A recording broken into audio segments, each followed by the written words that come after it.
caminando entre dos aldeas en la Europa medieval y había rumores de salteadores en el camino, así que él tomó los recaudos.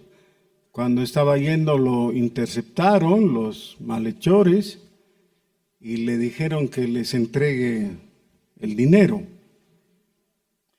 Él no quiso hacerlo, así que lo golpearon y le exigieron que entregue todo el dinero que tenía.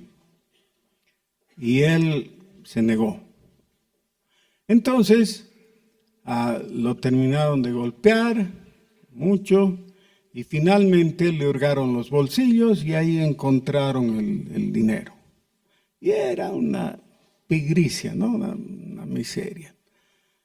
Entonces uno de los salteadores le dice: pero qué tipo tan tonto, por esta cosita así miserable se ha hecho golpear tanto. Y él le dice: ¿qué? ¿Que eres un tonto? Ah, tonto, y lo que tengo guardado en mi calcetín.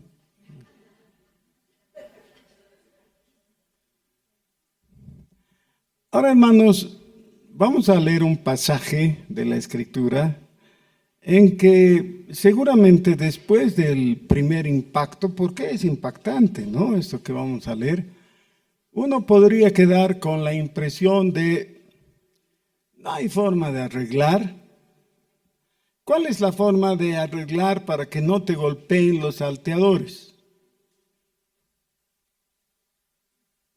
Darles el dinero, claro, ¿no? Eso es. No hay una forma de arreglar antes de que me llegue el dolor o la tribulación, la dificultad, la adversidad. No hay una forma que nos sirva para no sufrir innecesariamente. ¿Habrá o no? Ahora, la visión cristiana de algunas personas es concretamente de la teología de la prosperidad, ¿no? Es que si te conviertes, entonces todo te empieza a ir bien y Dios te empieza hasta a halagar, ¿no? Te abre las puertas, te bendice, te prospera y eres muy afortunado. Esa es una visión, digamos, de extrema derecha, ¿ya? Por usar términos así. La otra visión está en el otro lado, en el otro extremo. Es que ya que eres cristiano, tienes que sufrir. Vas a sufrir indefectiblemente porque por el sufrimiento se alcanza la aceptación de Dios. Y está en el otro extremo. Algunas personas quieren evitar caer en uno de los extremos y prefieren situarse en un centro equilibrado. Más o menos esto, ¿no? Me voy a llevar bien con Dios como para que no me castigue, pero no tanto como para que el enemigo no se incomode. Entonces, voy a estar ahí en la línea o en la cuerda floja, equilibrando para, como dice el dicho popular, hay que llevarse bien con Dios y con el diablo. ¿Cuál es la verdad de esas tres posiciones?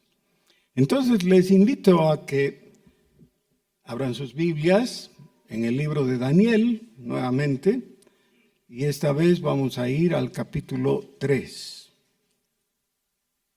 Daniel, capítulo 3. El rey Nabucodonosor hizo una estatua de oro cuya altura era de 60 codos y su anchura de 6 codos. La levantó en el campo de Dura, en la provincia de Babilonia. Y envió el rey Nabucodonosor a que se reuniesen los sátrapas, los magistrados y capitanes, oidores, tesoreros, consejeros, jueces y todos los gobernadores de las provincias para que viniesen a la dedicación de la estatua que el rey Nabucodonosor había levantado. Fueron pues reunidos los sátrapas, magistrados, capitanes, oidores, tesoreros, consejeros, jueces y todos los gobernadores de las provincias a la dedicación de la estatua que el rey Nabucodonosor había levantado. Y estaban en pie delante de la estatua que había levantado el rey Nabucodonosor.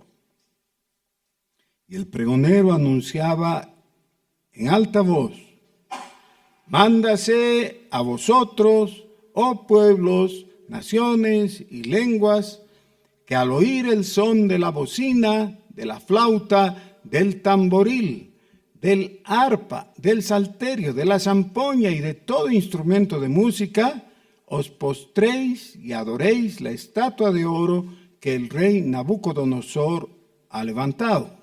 Y cualquiera que no se postre y adore, inmediatamente será echado dentro de un horno de fuego ardiendo. Por lo cual, al oír todos los pueblos el son de la bocina, de la flauta, del tamboril, del arpa, del salterio, de la zampoña y de todo instrumento de música, todos los pueblos, naciones y lenguas se postraron y adoraron la estatua de oro que el rey Nabucodonosor había levantado. Y aquí podría terminar la historia, porque sería la historia de un acto político de idolatría. ¿Cómo los ha habido a través del tiempo en todo el mundo? Ya en todo el mundo encontramos estatuas levantadas por el hombre con diferentes motivos y dimensiones y características, pero el hecho es el mismo. Estatuas que el hombre erige con el fin de que todos las adoren. Pero claro, aquí viene la parte diferente de esta historia. Versículo 8. Por esto, en aquel tiempo, algunos varones caldeos vinieron y acusaron maliciosamente a los judíos. Hablaron y dijeron al rey Nabucodonosor: Rey, para siempre vive. Tú, oh rey, has dado una ley que todo hombre, al oír el son de la bocina, de la flauta, del tamboril, del arpa, del salterio, de la zampoña y de todo instrumento de música, se postre y adore la estatua de oro. Y el que no se postre y adore, se ha echado dentro de un horno de fuego ardiendo. Hay unos varones judíos, los cuales pusiste sobre los negocios de la provincia de Babilonia, Sadrach, Mesac y Abed-nego. Estos varones, oh rey, no te han respetado, no adoran tus dioses, ni adoran la estatua de oro que has levantado. Rápidamente, veamos si esta acusación es verdadera, ya para que tengamos un lugar de donde sostenernos. Le dicen, estos varones no te han respetado. Esa es la acusación básica. ¿Era eso verdad? Bueno, indirectamente era, porque ellos podrían decir: sí, te respetamos, pero no hacemos lo que tú dices. ¿Es eso respetar? Cierta razón tenía, ¿no? Pues esa es la parte más débil, digamos. Pero luego dicen: no adoran tus dioses. ¿Eso era verdad? Sí, era verdad.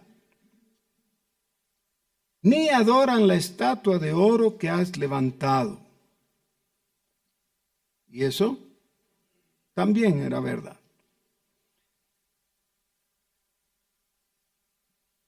Seguramente algunas otras personas pensarían en buscar la letra chica, ¿no? Para demostrar que en alguna manera todo eso no era suficiente razón para lanzarlos en el horno de fuego, acusados de haber desobedecido al rey. Pero el acto es tan puro, tan claro, que no admite una discusión sobre el asunto. Efectivamente, ellos estaban en falta en cuanto a la voluntad expresada del rey. Y de vez en cuando nos vamos a encontrar en esa situación también. No es improbable que en algún momento tengamos que reconocer estamos mal, ¿no? Un patrullero detiene a un hombre que estaba conduciendo y le dice, ¿se da cuenta que está en plena avenida en contrarruta? Y él no se daba cuenta, ¿no? Le dice, sí, estoy en contrarruta. Sí, deme su licencia, le dice, muéstreme su licencia. Y él dice, no porto licencia. ¿Y por qué no tiene licencia? Es que cuando me emborracho no la saco.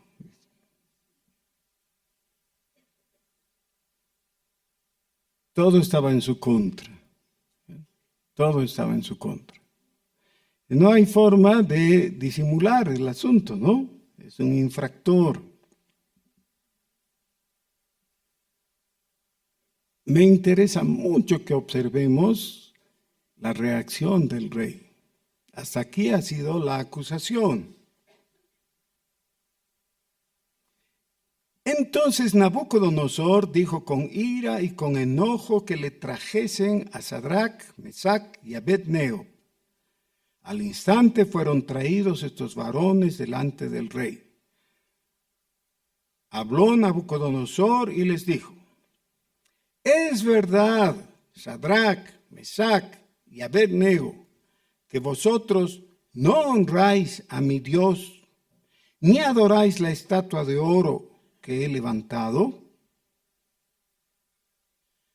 Ahora, por favor, notemos que en el pasaje, ya esta es la segunda vez, que no se confunde el hecho de adorar a sus dioses o a su Dios y además adorar la estatua. De ahí viene toda la confusión y la discusión de que no se deben tener ídolos, pero sí se pueden tener representaciones de Dios o de los ángeles o cualquier cosa así, ¿no? Hay gente que quiere justificar. Y en la Edad Media esa discusión ha sido famosa, ¿no? Y ¿saben qué? Es muy interesante que los teóricos que defendían el tener estatuas ganaron la discusión. Y por siglos, la Iglesia de Occidente reconoció como algo correcto tener estatuas. Entonces, ¿qué es lo que tenemos? Para que nos demos cuenta y para los que todavía no nos han enterado. Tenemos los 10 mandamientos como base de la expresión de la voluntad de Dios, la ley. Los 2 primeros mandamientos dicen, no tendrás dioses ajenos delante de mí. El segundo mandamiento dice, no te harás imagen ni ninguna semejanza. Eso es una estatua, ¿no? Son 2 mandamientos separados y diferentes y así están tratados aquí también. Honrar a sus dioses, dice en el versículo 14, ni adorar la estatua de oro que he levantado. Ahora, ¿por qué era importante para Nabucodonosor que este decreto que él había lanzado, esta ley, se cumpla. ¿Qué interés tenía él? Bueno, resulta que la gente que ha estado en funciones se da cuenta que el aspecto religioso, entendiendo la palabra religión debidamente, como es el significado etimológico, ¿ya? Es importante y sirve de respaldo al aspecto político. Es decir, la política siempre ha estado cercana a la religión. Aún en una tribu primitiva hay el cacique, que es el jefe, el gobernante, pero a su lado está el brujo. El cacique goza del poder que tiene político cuando está respaldado por el brujo. Si hay enemistad entre ellos, entonces todo el sistema se debilita y el cacique puede perder su función. Esto sucede en las sociedades aún las más sofisticadas. Y de vez en cuando alguno de los dos es cambiado. Pero el hecho de que el factor religioso esté al lado del político, eso siempre se da. En la escatología se puede ver eso claramente en el capítulo 13 de Apocalipsis. Después que en el 12 se ve al dragón airado contra el pueblo de Dios, y el dragón se siente impedido de hacerle algo. Ya Dios le ha puesto un stop, un límite ahí. Entonces el dragón promueve la emergencia de una bestia que surge del mar. Y es la representación del poder político y militar. Pero enseguida se ve la emergencia de la otra bestia, la bestia que surge de la tierra, que tiene poder religioso y que apoya a la primera bestia y obliga a la gente a adorarla. Poniendo algo tan básico como esto. Dice, el que no tiene la señal, la marca de la bestia en su frente o en su mano derecha, no puede comprar ni vender. O sea, está aislado de la sociedad. ¿Bien? Esto se da. Y para que esto funcione, se necesitan elementos simbólicos. Casi en todas las ciudades del mundo, y cuanto más antiguas, más todavía, hay esos elementos simbólicos. Por ejemplo, el obelisco. Hay un obelisco en cada ciudad que marca algo, que señala y que todos reconocen, ¿no? O la pirámide, o se acuerdan del Coloso de Rodas, ¿no? Son símbolos, generalmente construcciones, que señalan el carácter de esa ciudad, de esa sociedad. ¿Cómo está señalada y simbolizada La Paz ahora? Nuestra ciudad. Con el teleférico. ¿Ya? Cuando alguien quiere dibujar así a la rápida, lo primero que dibuja es el teleférico para que todos se den cuenta, es La Paz, claro. Ahí está. Entonces, lo que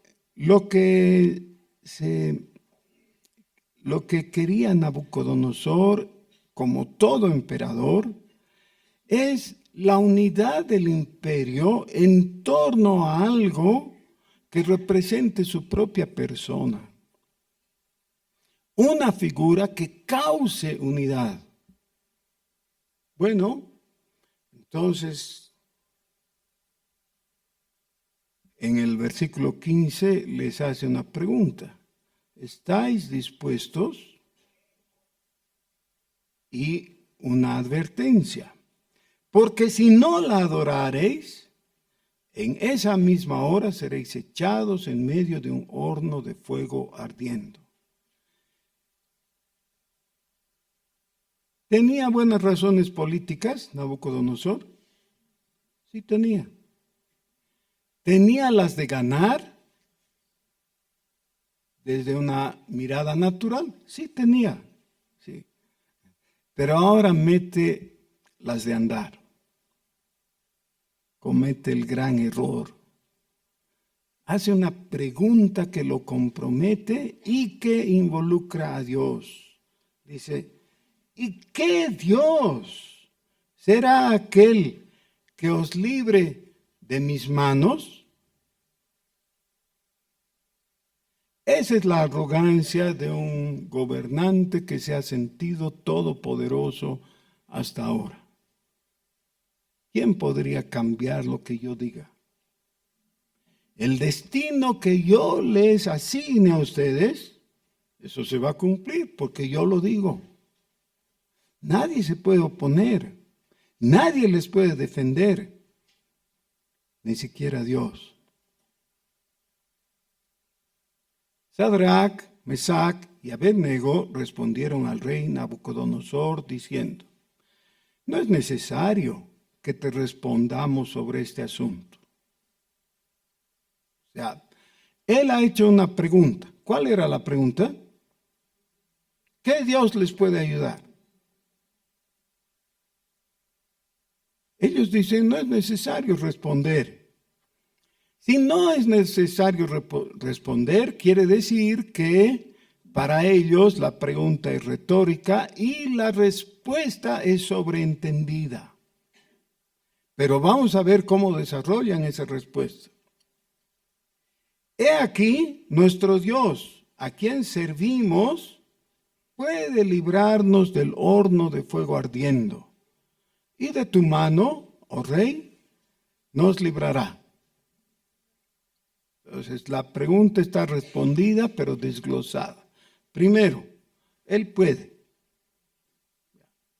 Y lo va a hacer. Esto responde a una pregunta que de una y otra forma vuelve a ocurrir. Siempre ocurre esta pregunta. Dos características de Dios en cuanto a sus atributos hacen que se nos complique observar la realidad en que vivimos. La pregunta, ¿es Dios todopoderoso? Y decimos, sí, Dios es todopoderoso. Quiere decir, Él tiene todo el poder, sin restricción. Muy bien. La segunda,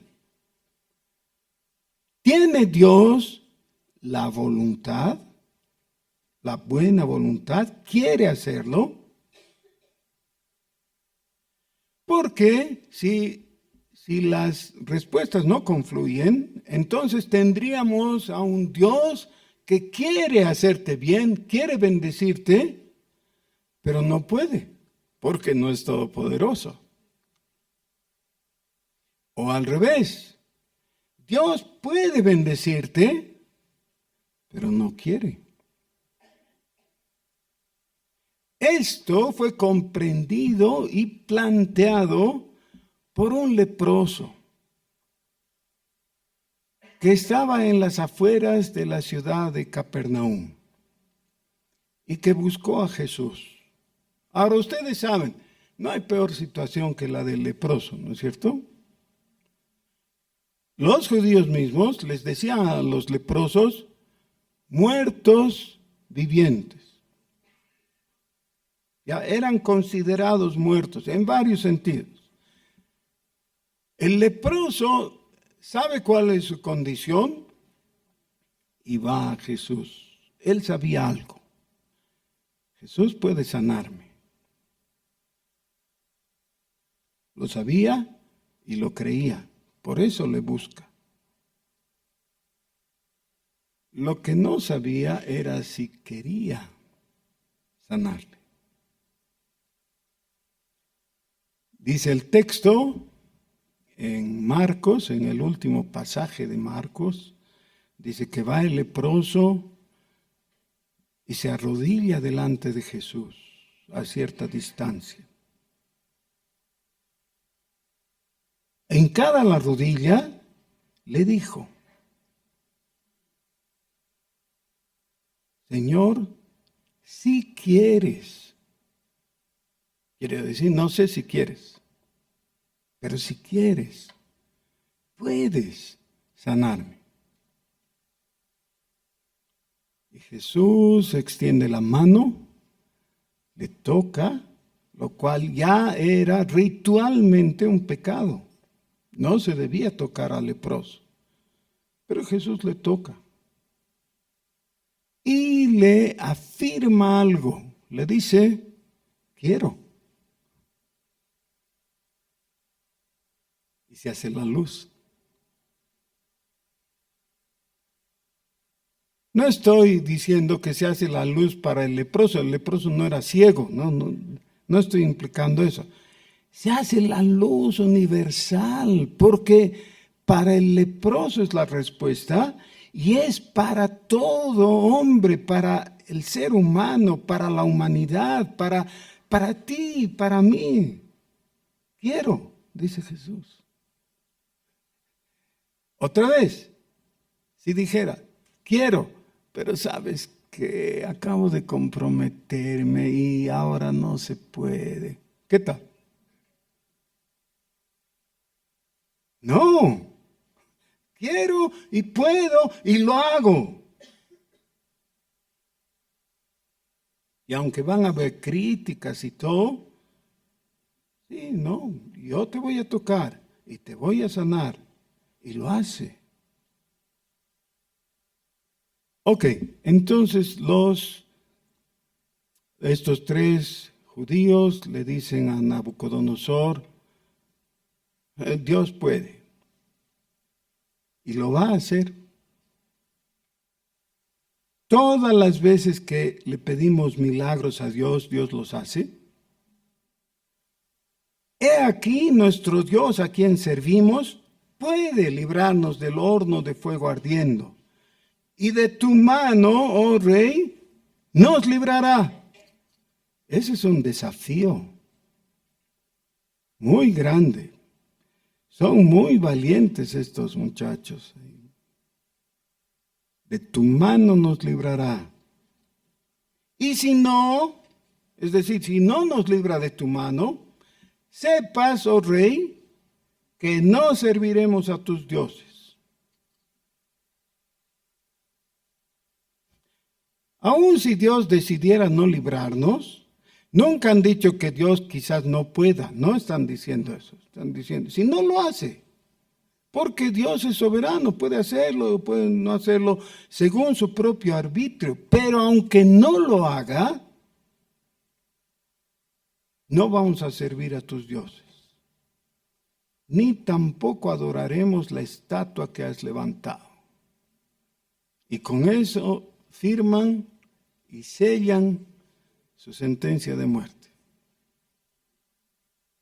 Entonces Nabucodonosor se llenó de ira y se demudó el aspecto de su rostro contra Sadrach, Mesach y Abed-nego y ordenó que el horno se calentase 7 veces más de lo acostumbrado.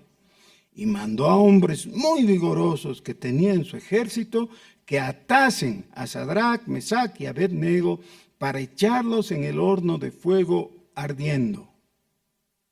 Entonces estos varones fueron atados con sus mantos, sus calzas, sus turbantes y sus vestidos y fueron echados dentro del horno de fuego ardiendo. Y como la orden del rey era apremiante y lo habían calentado mucho, la llama de fuego mató a aquellos que habían alzado a Sadrach, Mesach y Abed-nego. Y estos 3 varones, Sadrach, Mesach y Abed-nego, cayeron atados dentro del horno de fuego ardiendo. ¿Había una posición peor? Una vez encontré a un amigo que le estaba pasando mal. tenía una crisis económica en su vida y a raíz de eso su mujer lo dejó y realmente estaba muy mal. Nos encontramos en la calle, lo saludé y traté de hablarle. Le pregunté, ¿cómo estás? Y me dijo, en el horno. Buena descripción, ¿no? Pero alegórica. En el horno, realmente estaba en el horno, sí, en su interior, pero estos tres estaban literalmente en el horno, calentados 7 veces para morir. Nabucodonosor quería que mueran y que con eso se siente un ejemplo para el resto de la población. No se le puede contradecir al rey. Esa es la conclusión que quería él, a la que arriben todos. Entonces el rey Nabucodonosor se espantó y se levantó apresuradamente y dijo a los de su consejo, ¿no echaron a 3 varones atados dentro del fuego? Ellos respondieron al rey, es verdad, oh rey. Y él dijo, he aquí yo veo 4 varones sueltos que se pasean en medio del fuego sin sufrir ningún daño. Y el aspecto del cuarto es semejante a hijo de los dioses. Me gusta mucho la forma en que va el relato. No es que alguien le sugiere al rey o le dice no. El rey está viendo eso y él hace la declaración. Yo veo 4. Han sido lanzados 3, pero yo veo 4. Y están sueltos. Los hemos lanzado atados, ahora están sueltos. Y no sufren daño.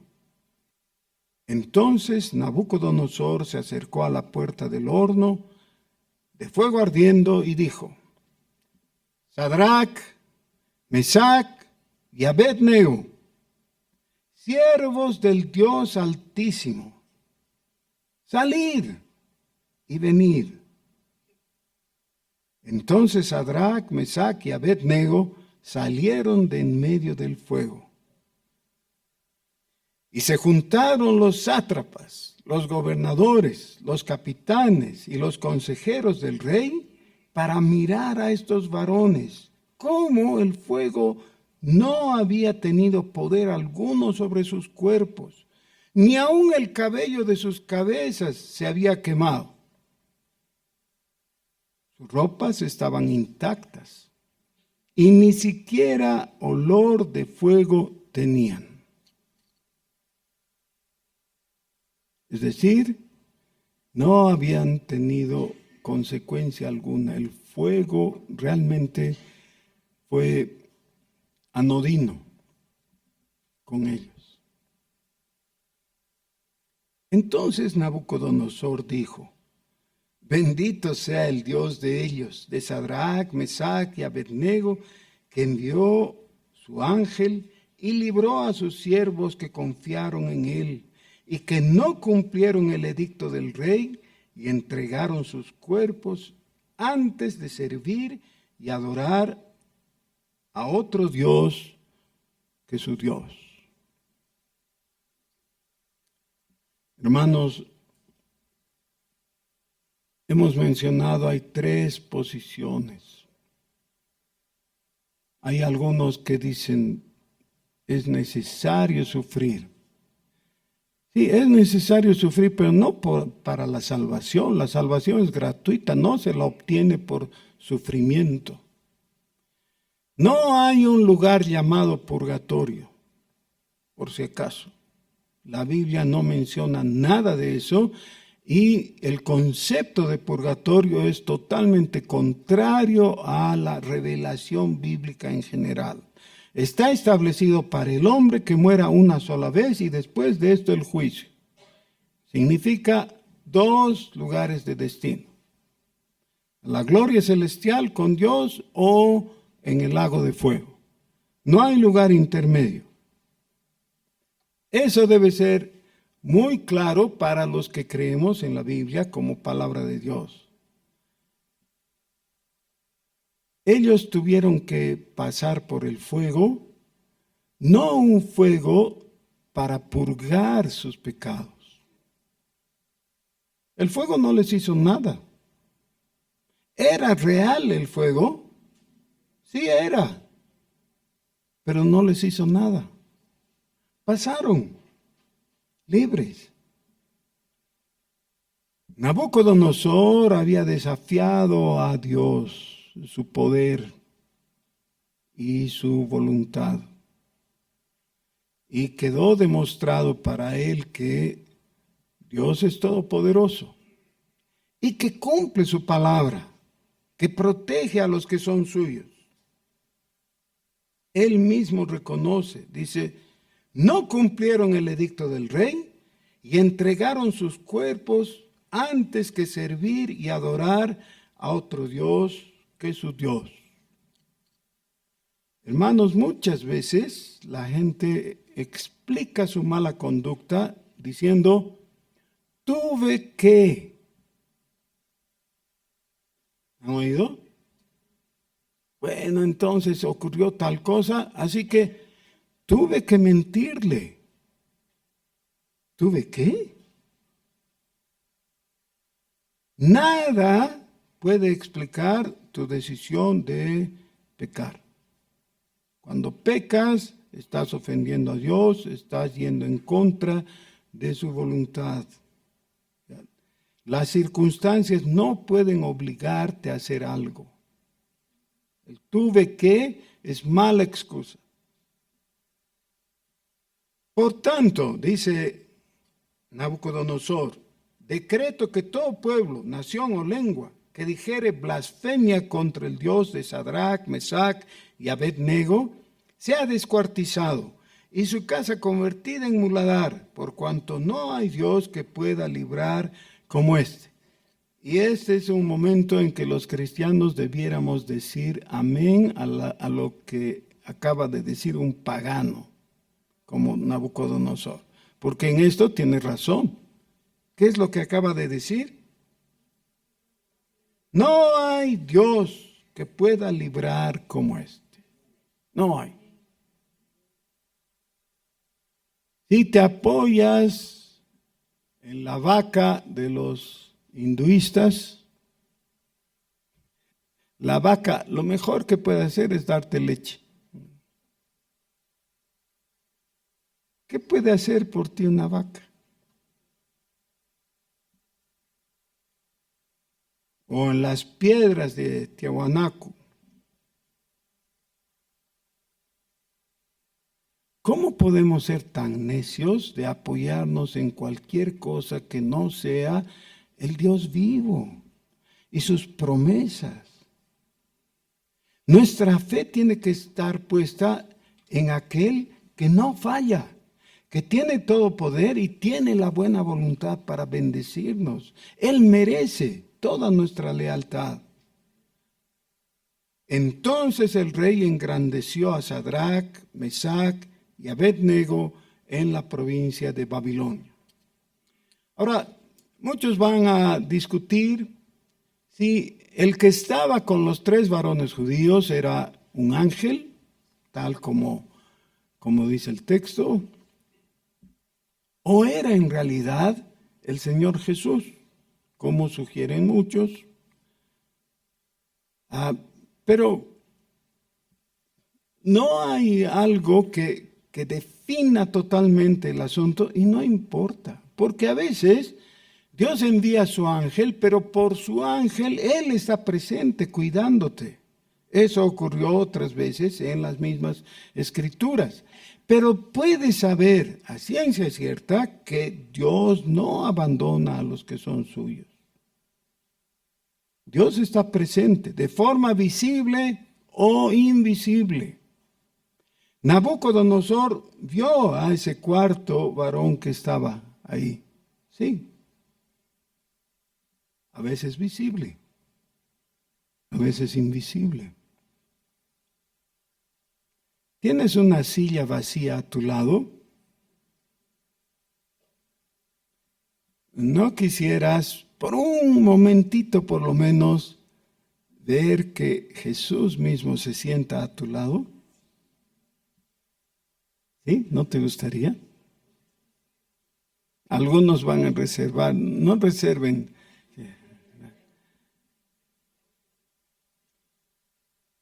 La realidad es que tal vez no lo veamos. Más bienaventurados son los que no vieron y creyeron.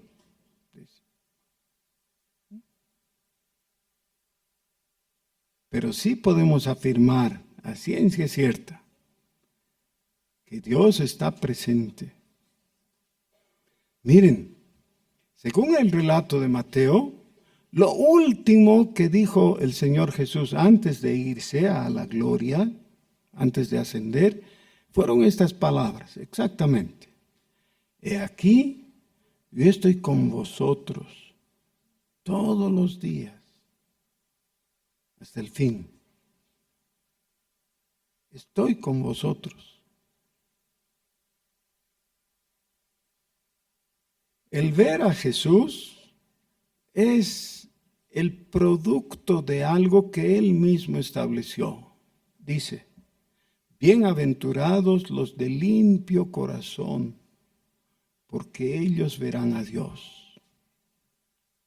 Isaías levantó los ojos al cielo y en el salón celestial, en el trono había uno sentado, el Adón Adonai.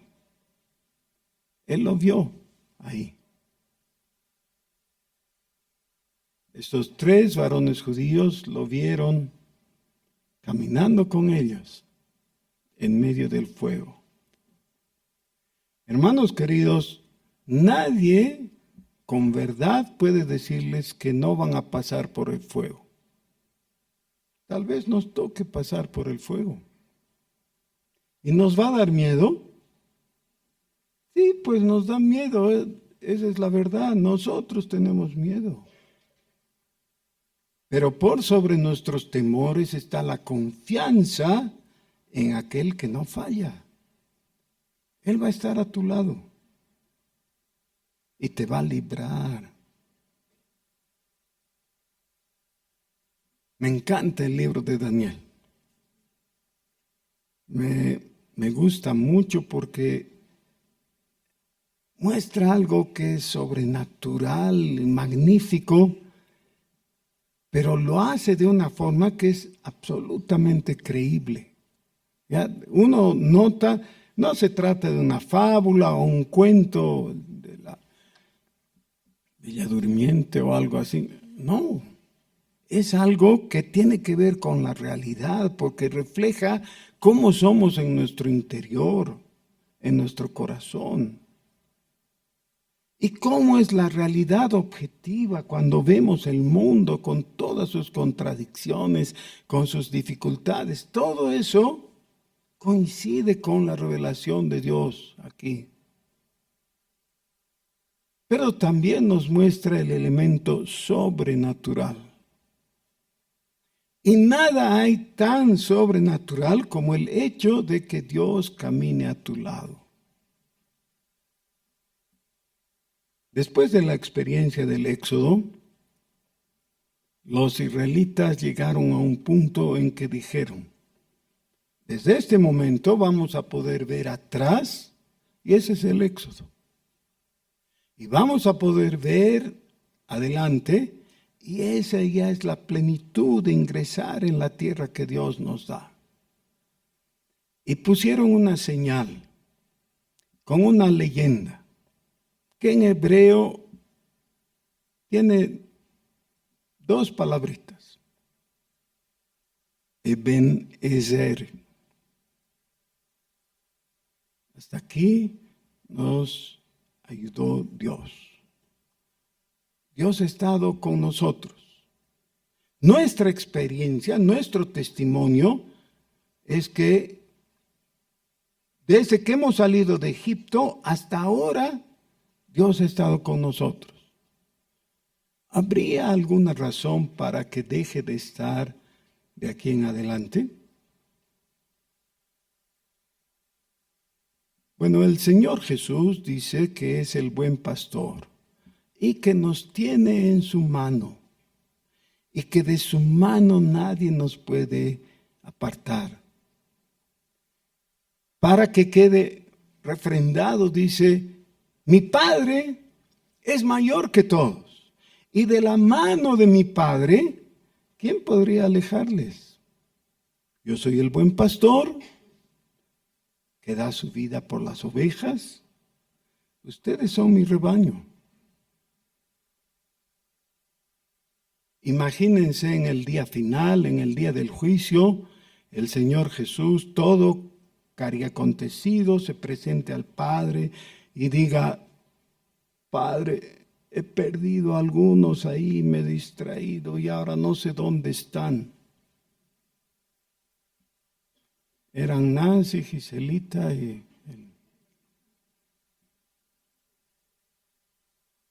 ¿Creen algo así?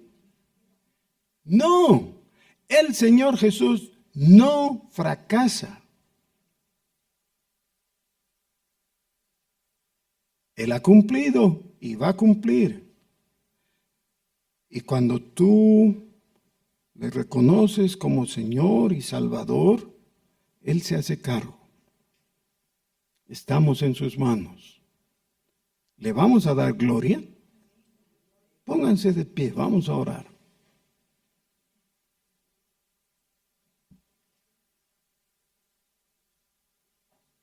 En tus manos estamos, Señor.